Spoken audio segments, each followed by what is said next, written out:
دنیا میں یہودیوں سے زیادہ بکبک اور سرکش قوم کوئی نہیں گزری جو اپنے نبیوں کو ناحق قتل کیا کرتے تھے۔ حالانکہ یہ پیغمبر اسلام نہ تو کسی کو ستاتے تھے اور نہ ہی کسی کے مال و دولت پر ہاتھ ڈالتے تھے، بلکہ بغیر کسی اجرت کے لوگوں کو فلاح کی باتیں بتاتے اور اللہ کی طرف بلایا کرتے تھے۔ لہذا حضرت ابو عبیدہ رضی اللہ تعالیٰ عنہ نے ایک دفعہ رسول اللہ صلی اللہ علیہ وآلہ وسلم سے پوچھا کہ قیامت کے دن سب سے زیادہ سخت عذاب کا حقدار کون ہوگا؟ تو آپ صلی اللہ علیہ وآلہ وسلم نے فرمایا، وہ شخص جو کسی نبی کو یا پھر ایسے شخص کو قتل کرے جو بھلائی کا حکم دے اور برائی سے روکتا ہو۔ ایک حدیث کے مطابق یہودیوں نے ایک ہی دن میں 43 نبیوں اور 107 صالحین کو شہید کر دیا تھا جو انہیں اچھی باتوں کا حکم دیا کرتے تھے۔ لہٰذا یہ قوم قیامت تک کے لیے نالتی قرار پائی اور بروز قیامت پر بھی اس پہ نالت ہوگی۔ آج ہم اسی ویڈیو میں ایک برگزیدہ نبی کے بارے میں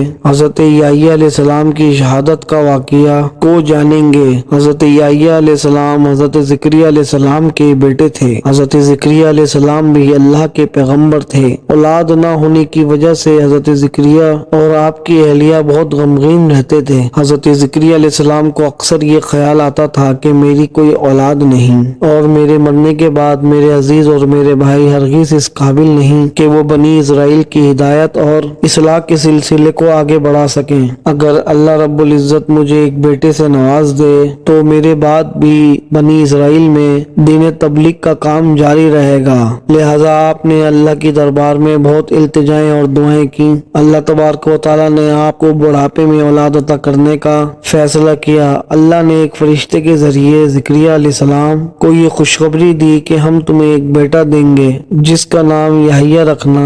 اس سے پہلے اس نام کا اور کوئی شخص نہیں ہوا اور یہ اللہ کے نزدیک بہت مقبول ہوگا اور وہ اپنی خراب قوم کی اصلاح کرے گا۔ حضرت یحییٰ علیہ السلام کی والدہ عیشا اور مریم علیہ السلام کی والدہ حنا آپس میں سگی بہنیں تھیں۔ اس طرح حضرت عیسیٰ علیہ السلام اور حضرت یحییٰ علیہ السلام آپس میں خالہ زاد تھے۔ حضرت یحییٰ علیہ السلام بچپن ہی میں نبوت کے اعلیٰ مقام پر فائز ہو گئے تھے۔ حضرت یحییٰ علیہ السلام موسیٰ علیہ السلام کی شریعت کو زندہ کرنے والے جلیل القدر نبی تھے۔ اس زمانے میں اللہ تعالیٰ نے اپنے پیغمبر عیسیٰ علیہ السلام کو مبعوث فرمایا، لہٰذا آپ ان پر ایمان لے آئے۔ حضرت یحییٰ حضرت عیسیٰ علیہ السلام سے 6 ماہ بڑے تھے۔ آپ حضرت عیسیٰ علیہ السلام کی نبوت کی تصدیق کرنے والے پہلے شخص تھے۔ روایتوں کے مطابق حضرت یحییٰ علیہ السلام کثرت سے گریہ کیا کرتے تھے، یہاں تک کہ آنسوؤں کی وجہ سے آپ کے رخسار مبارک پر نشان پڑ گئے تھے۔ حضرت یحییٰ علیہ السلام نہایت ہی اللہ تبارک و تعالیٰ کی عبادت کرنے والے اور توحید پرست انسان تھے اور آپ نہایت ہی سادہ زندگی گزارنے والے شخص تھے۔ غذا اسی وقت کھاتے جب ضرورت محسوس ہوتی اور لباس اتنا ہی پہنتے جس سے صرف آپ کی سطر پوشی ہو سکے۔ آپ کو جنگلوں اور بیابانوں سے محبت تھی۔ آپ کی زندگی کا زیادہ تر حصہ وہیں گزرا جہاں آپ درخت کے پتے اور شہد کو بطور غذا استعمال کیا کرتے تھے اور پیاس لگتی تو نہر سے پانی پی لیا کرتے تھے۔ نہ تو کوئی گھر تھا اور نہ ہی کوئی جائیداد، جہاں رات ہوتی وہیں بسیرا کر لیتے۔ حضرت ابن عباس سے روایت ہے کہ رسول اللہ صلی اللہ علیہ وآلہ وسلم نے فرمایا کہ اولاد آدم میں سے کوئی ایسا نہیں ہے کہ جس سے گناہ سرزد نہ ہوا ہو سوائے حضرت یحییٰ علیہ السلام کے۔ اللہ تبارک و تعالیٰ نے حضرت یحییٰ کو 5 باتوں کا حکم فرمایا تھا کہ ان پر عمل کرو اور بنی اسرائیل کو بھی عمل کرنے کا حکم دو۔ لہٰذا انہوں نے بنی اسرائیل کو بیت المقدس میں جمع کیا اور فرمایا کہ اللہ نے مجھے 5 باتوں کا حکم دیا ہے، اللہ کے سوا نہ تو کسی کی عبادت کرو اور نہ ہی اس کے ساتھ کسی کو اس کا شریک کرو۔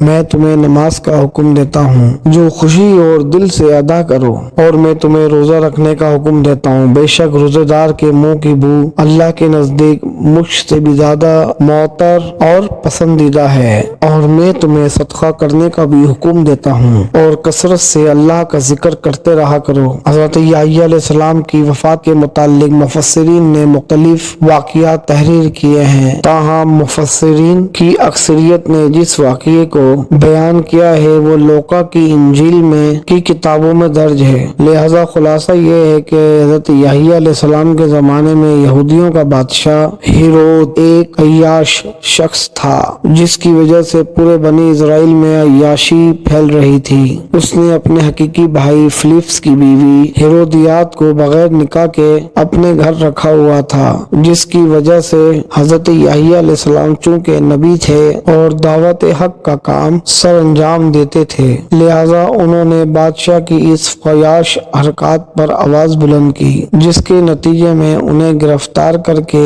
قید خانے میں ڈال دیا گیا۔ بادشاہ نے حضرت یحییٰ علیہ السلام کو قید کر تو دیا، لیکن وہ ان سے ڈرتا بھی بہت تھا۔ وہ جانتا تھا کہ آپ اللہ کے نبی اور سچے اور ایک نیک انسان ہیں، نیز بنی اسرائیل کے لوگ بھی آپ کی بڑی عزت و احترام کیا کرتے تھے، لیکن بادشاہ کی داشتہ ہیرودیاس حضرت یحییٰ کی تعلیمات کو اپنے اور اپنی جیسی دوسری بدکار عورتوں کے لیے بہت بڑا خطرہ سمجھتی تھی، لہذا وہ آپ کی جان کی دشمن ہو گئی۔ لہذا اسی دوران بادشاہ کی سالگرہ کے موقع پر محل میں رقص و موسیقی کی محفل جمی، جس میں ہیرودیاد کی بیٹی نے اپنی سحر آمیز رقص دکھا کر بادشاہ کو اپنے جال میں پھنسا لیا۔ بادشاہ نے اس سے خوش ہو کر کہا کہ مانگ کیا مانگتی ہے۔ بیٹی نے اپنی ماں سے مشورہ کیا تو وہ پہلے ہی اس موقع کی تاک میں تھی، لہذا اس نے اپنی بیٹی سے کہا کہ یحییٰ علیہ السلام کا سر مانگ لو، تو بیٹی نے بادشاہ کے سامنے ادب سے جھک کر عرض کی، اے بادشاہ سلامت، مجھے یحییٰ کا سر تھال میں منگا کر دکھا دیجیے۔ بادشاہ اپنی محبوبہ کی بیٹی کی فرمائش کو کیسے رد کر سکتا تھا، لہذا اس نے اپنے سپاہیوں کو قید خانے میں بھیجا، جو انہوں نے حضرت یحییٰ علیہ السلام کا سر کاٹ کر بادشاہ کو پیش کر دیا۔ آپ علیہ السلام کے سر کو کاٹ کر تھال میں سجا کر اپنی محبوبہ کی بیٹی کو پیش کیا۔ روایتوں کے مطابق حضرت یحییٰ علیہ السلام کی شہادت پر آسمان سے خون کی بارش نازل ہوئی اور سورج کا رنگ سرخ ہو گیا، اور جب آپ کے سر سے خون گرے تو زمین پر جوش مارنے لگے۔ لوگوں نے اس خون کو بہت دبایا اور صاف کیا، لیکن وہ خون کے قطرے اسی طرح جوش مارتے رہے، یہاں تک کہ اللہ تعالیٰ نے بنی اسرائیل کی قوم پر ایک سخت عذاب کرنے کا فیصلہ کر لیا۔ اس وقت روم کا سیریئر البیریئر تھا، وہ ہیرود سے ناراض ہو گیا اور اس نے اپنے بھتیجے اینٹیپا کو اس کی سلطنت پر حملہ کرنے کے لیے بھیج دیا۔ وہ ایک خونخوار فوج لے کر یہودیہ پر نازل ہوا۔ بادشاہ کے لشکر نے قسم کھائی کہ جب تک یحییٰ علیہ السلام کا خون جوش مارتا رہے گا، ہم یہودیوں کو قتل کرتے رہیں گے۔ ہزاروں یہودیوں کو قتل کر دیا گیا۔ اینٹیپا نے ہیرود کو شکست دے دی۔ اس نے ہیرود کو زنجیر پہنا کر سرعام روم لے جانے کا فیصلہ کیا۔ جب ہتکڑیوں میں جھگڑے ہوئے دونوں میاں بیوی شہر کی گلیوں سے گزر رہے تھے تو ان کے ستائے ہوئے لوگ ان پر پتھر مار رہے تھے۔ پھر شہنشاہ روم نے ان دونوں کو صحرا میں پھینکوا دیا، جہاں بھوک اور پیاس سے دونوں مر گئے۔ انجیل میں اس افواج کو خدا کا لشکر قرار دیا گیا ہے، کیونکہ اللہ کا یہ قانون ہے کہ